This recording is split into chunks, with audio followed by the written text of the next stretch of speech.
Growing organically requires a lot of things to do to ensure your plants are well nourished and you get nutrient dense foods.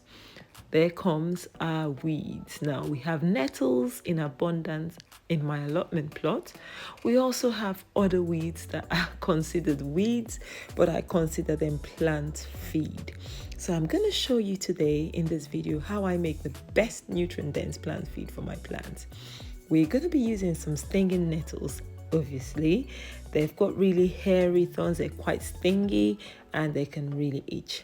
We're also going to be using some comfrey. Now, comfrey has a few spikes, but it's not so itchy or prickly.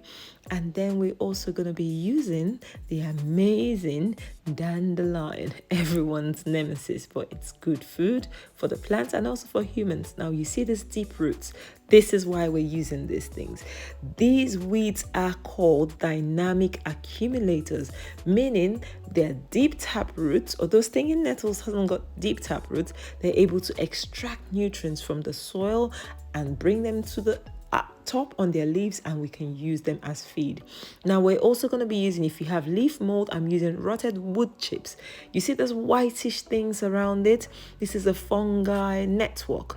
We want to inoculate it, like ensure that we have microbes in this feed we're making. So that's where you have these clumps of bacteria and yeast, and this is essential. So it's either you have leaf mold or you use rotted wood chips. We also need a bucket with holes, like you can see here.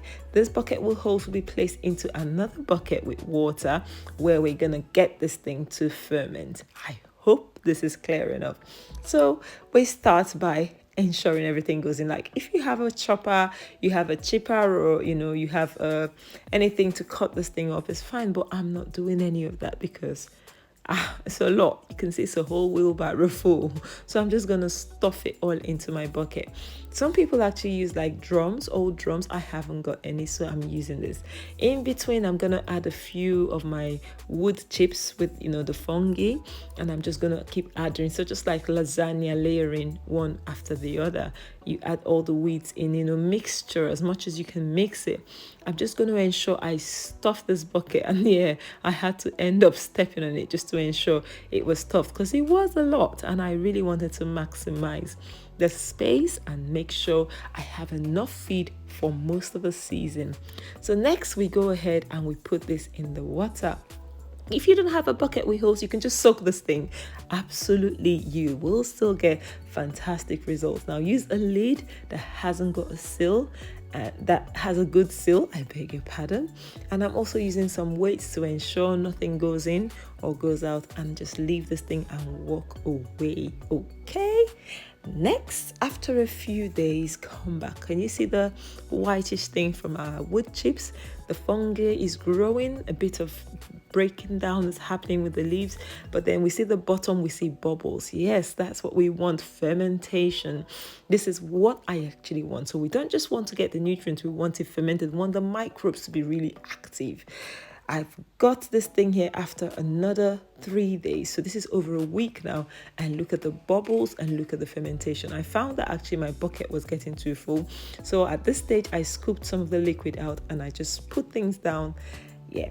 And went back again. Now look at that little fuzzy thing. It looks bad, it smells bad, but it's so good for your plants. Don't be put off. If you want to get good quality organic plant feed, this is what you do. I also added a weight. You can see a block on top of this because I found that this thing was floating and I wanted everything immersed. To an extent, a bit of anaerobic, so break down in the absence of oxygen. It doesn't really matter, whatever you can do, just ensure that you can let things rot. That's the whole idea we're trying to achieve here. 2,000 years later. Now, this is after 3 weeks. I'm completely happy to start using this broken down. It's called like sewer water. You can call it whatever you want, but what is important is that I have free plant feed. I have a full allotment plot that is actually fully planted up, so I need a lot of feed, and it costs me a lot of money buying things like fish, meal, or seaweed, liquid seaweed and stuff. So I try to make mine saving me money and also giving my plants good quality nutrients from the weeds around me. So it's a win-win. Do you know, it's a win-win. If you've ever made your own compost tea, let me know in the comment section what other weeds you use. In the UK, these are the weeds that are available to me, and I make the most of it. So I'm just scooping as much into another container, and this is the best part of this thing now. Once you take some of this out, you can go ahead and you can actually refill it. But before doing that, I was going to add some rock dust. I had rock dust stops it from smelling, because trust me, guys, this thing smells. Yes, it stinks. It's a stinky, gooey mess. If you can go past that stink, you have good quality compost tea, and your plants will be so happy. So after adding the rock dust, I topped it up with more water. I try to let my water sit for 24 hours so there's no chlorine, and then I just add it because it's from the water bottle. It's a mixture of stream and mains water. And now you can also add some more. You can add some more fresh leaves, whatever you have to hand. We didn't even have much here, but I'm happy to let this break down for maybe another couple of months whilst I use what I've already extracted, and we're still going to get good quality plant feed. Now, I realized that the holes in this lid allowed some flies to come in through them and lay eggs, so I didn't want that happening again. I actually turned it upside down, and that was the reason I put the white lid inside. And this is it, guys. This is my simple homemade organic plant feed, and this is all I do. You take a bit of it and just pour it into a 10-liter watering can, diluted, and you water away. I do this feed about once every 2 weeks, and my plants are happy. I'm happy. We have nutrient dense, rich, healthy, beautiful looking plants.